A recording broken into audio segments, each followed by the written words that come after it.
पानी और बिजली के मुद्दे पर बनी दिल्ली की सरकार अब बजट सत्र में चल रही है और यह अब तक का सबसे लंबा बजट सत्र चल रहा है। अभी तक बजट पेश नहीं हो पाया है, लेकिन इस बीच एक ऐसा मुद्दा फिर सदन में गूंज रहा है जिसे लेकर के दिल्ली का हर आम आदमी उसे समझना चाहता है और यह चाहता है कि यह मुद्दा उठे और इस पर कुछ काम हो। मुद्दा है वो एक बार में ही पानी के बिल का सेटलमेंट करने का वन टाइम सेटलमेंट स्कीम लेके आ रही है दिल्ली सरकार, जिसे एलजी ने रोक दिया है। हमारे साथ रिठाला से विधायक महेंद्र गोयल हैं। इन्होंने भी विधानसभा में बड़ी जोर शोर से इस मुद्दे को उठाया और भी कई सारे मुद्दा इन्होंने उठाए। आज इनसे बात करते हैं। विधायक जी, कई दिनों से आप लोग सदन से लेकर के सड़क तक जो है इस मुद्दे को उठा रहे हैं कि एलजी जो है ये वन टाइम सेटलमेंट योजना को लागू नहीं होने दे रहा है। क्या मामला है पूरा? ये मामला काफी समय से लंबित है। हम लोगों ने जून के अंदर वन टाइम सेटलमेंट पॉलिसी ले आके एक ही कहा था कि जिन लोगों के ये बिल पेंडिंग है, वो किसी भी गलती की वजह से है, किसी के बिल गलत बने हुए हैं या उसके ऊपर जुर्माना लग लग के वो बिल बहुत बढ़ गए हैं, तो वन टाइम सेटलमेंट एक स्कीम हम लोग ले आते हैं जिसके तहत ये बिल ठीक हो जाए। आज भी मान लो कोई आदमी बिल ठीक करवाता है, वो किसी भी क्लर्क को या किसी भी लाइजनर को बाहर में पैसे दे के उस बिल को ठीक करवा लेता है और हो भी जाता है। और जो सीधे तरीके से कहना चाहते हैं हम कि उनका बिल ठीक कर दो, वो नहीं हुआ। इसके अंदर बहुत बड़ा झोल है और दिल्ली के व्यक्ति चोरी नहीं करना चाहते, वो चोरी से उब चुके हैं। पहले कभी बिजली की चोरी हुआ करती थी, दुनिया चोरी करती थी, लेकिन दिल्ली के व्यक्तियों ने देखा कि जिस समय ये यहाँ पर बिजली का निजीकरण भी हुआ, तो उसके बाद से आज बिजली का भी सुधार हुआ। और हम सरकार के तहत सरकार से दिल्ली जल बोर्ड से कोई पानी फ्री में नहीं दिलवा रहे हैं। दिल्ली जल बोर्ड को दिल्ली सरकार पैसा दे रही है, तो जल बोर्ड के अंदर कहीं पे कोई दिक्कत नहीं होनी चाहिए। लेकिन लोगों के साथ में जो 5-5, 6-6 साल से 8 साल से कोई भी बिल पेंडिंग पड़े हैं, वो किसी भी बात के लिए पड़े हैं, तो उनके 2 महीने की 3 महीने की आप रीडिंग लेके, जो भी उसकी मिनिमम रीडिंग है उसके अनुसार जितने महीनों के ऊपर होता कैलकुलेट करके, यदि उसका बिल बनता है तो उससे बिल ले लिया जाए, और उसका बिल नहीं बनता तो वो लेजर के अंदर पैसा यूं का यूं इकट्ठा नहीं रहना चाहिए, उसका कोई फायदा नहीं होता। तो ये हम लोग स्कीम लेकर आए थे, लेकिन इस स्कीम के ऊपर भी अफसरों ने रोक दिया। और अफसर आज किसके हैं? वो एलजी साहब के अधीन है। एलजी साहब की अभी एक स्टेटमेंट थी कि दिल्ली जल बोर्ड तो पूरा का पूरा दिल्ली सरकार का है। भाई दिल्ली सरकार का है, जब दिल्ली सरकार सिफारिश कर रही है कि ये अफसर इस स्कीम को लागू नहीं होने दे रहे, इन अफसरों की आप ट्रांसफर कर दें, वो ट्रांसफर नहीं करेंगे। उनको सस्पेंड के लिए कहते हैं तो वो सस्पेंड नहीं करेंगे। तो इसके मतलब वो सीधा सीधा हाथ वो एलजी महोदय साहब का है। तो हम एक ही चाहते हैं कि ये दिल्ली के अंदर वन टाइम सेटलमेंट स्कीम के तहत ये कहीं पर भी किसी के साथ में अन्याय नहीं होना चाहिए, वो स्कीम आनी चाहिए और ये पानी के बिल ठीक हो। एक और मामला आपने सदन में उठाया मार्शलों को लेकर के कि सारे बसों में मार्शल लगे हुए थे, अब मार्शल वो हटाए जा रहे हैं। अब क्या करेगी दिल्ली सरकार यदि बस में मार्शल नहीं है? और जिस सुरक्षा की बात लगातार महिलाओं की सुरक्षा की बात आम आदमी पार्टी करती है। देखिए, बसों के अंदर हम लोगों ने मार्शलों को लगाया था। सिविल डिफेंस के जितने भी वॉलंटियर्स थे तो उनको बसों के अंदर तैनात किया था, जिससे कि उनकी रोजी रोटी चले। बहनों के अंदर, माताओं के अंदर या बुजुर्गों के अंदर कहीं पर भी सुरक्षा का भाव ना पैदा हो, तो उस चीज को देखते हुए उनकी सुरक्षा के लिए मार्शलों को लगाया गया और बखूबी वो काम चल रहा था 2015 से लेकर 2022 तक। वही अफसर थे, वही अफसर आज भी है जो लगातार पेमेंट करते रहे। लेकिन आज अचानक ही उनको सपना आया है कि स्कीम को रोक दिया जाए। किसके कहने से? वो सपने में कौन आया था आपके? हम कहते हैं यदि ये स्कीम गलत थी तो 2015 से लेकर 2022 तक जिन अफसरों ने स्कीम के तहत उनको पेमेंट की है तो उनके ऊपर वो कार्रवाई होनी चाहिए। वो कार्रवाई भी नहीं हो रही है।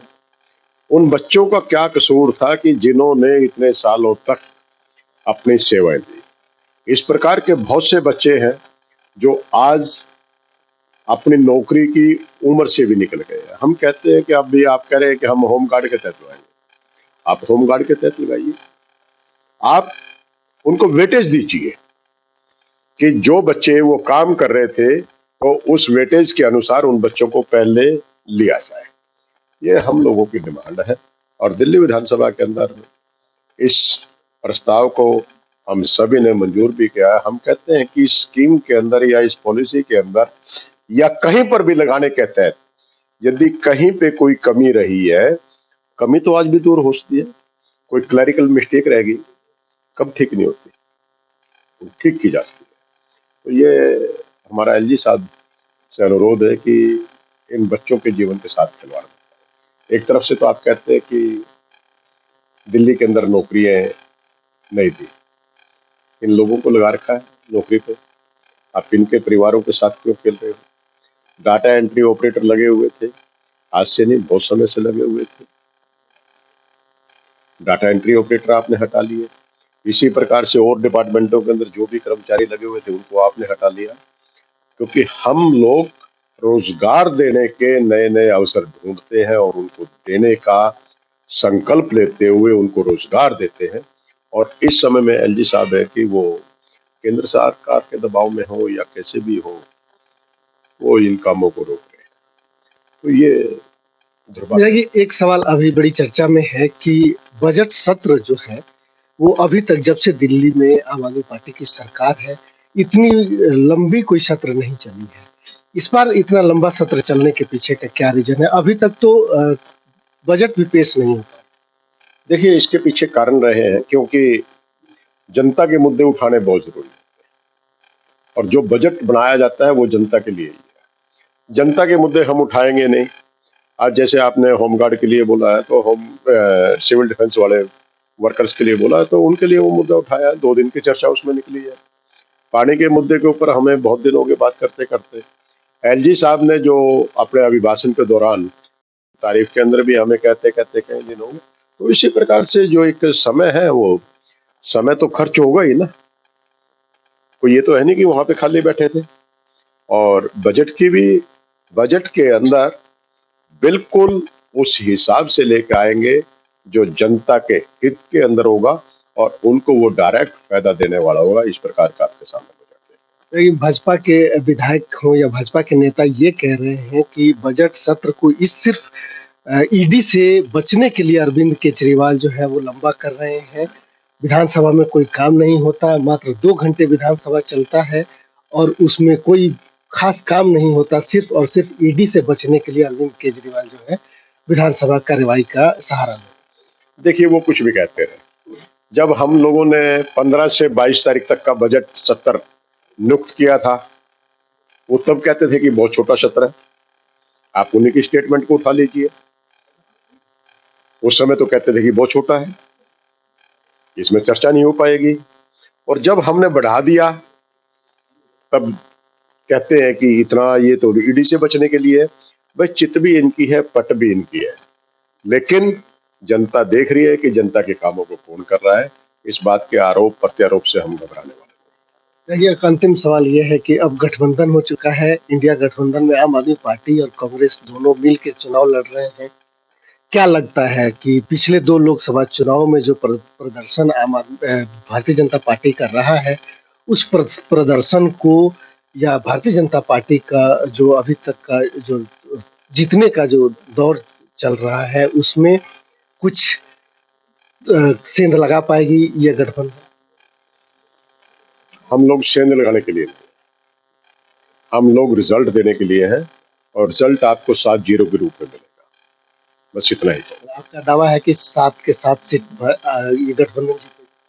ये दावा मेरा नहीं है और मेरी कोई औकात नहीं है कि मैं दावा कर सकूं, लेकिन जनता के कहे के अनुसार या जनता के बीच में हम लोग रहते हैं तो 07 का 70 का ही रिजल्ट रहेगा, ये मैं आप लोगों को बता देता ठीक है, बहुत बहुत धन्यवाद दिलाइए।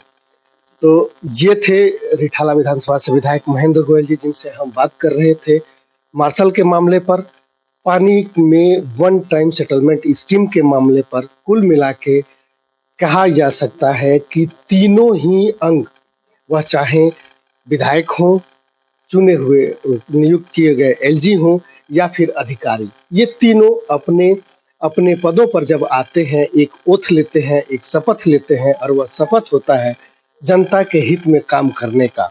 लेकिन दिल्ली में जो चीज देखने को मिल रही है, हालांकि ये बहुत पुराने समय से, जब से आम आदमी पार्टी की सरकार आई है, तब से एलजी और मुख्यमंत्री के बीच और दिल्ली सरकार के बीच में ये देखने को मिलती रही है।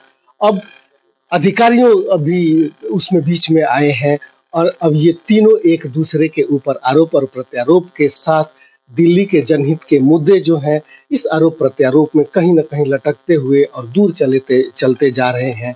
देखना यह है कि दिल्ली इस आरोप प्रत्यारोप और इस विकास की राह पर कब तक ऐसे ही चलती है, या इसका कोई निदान निकल पाता है।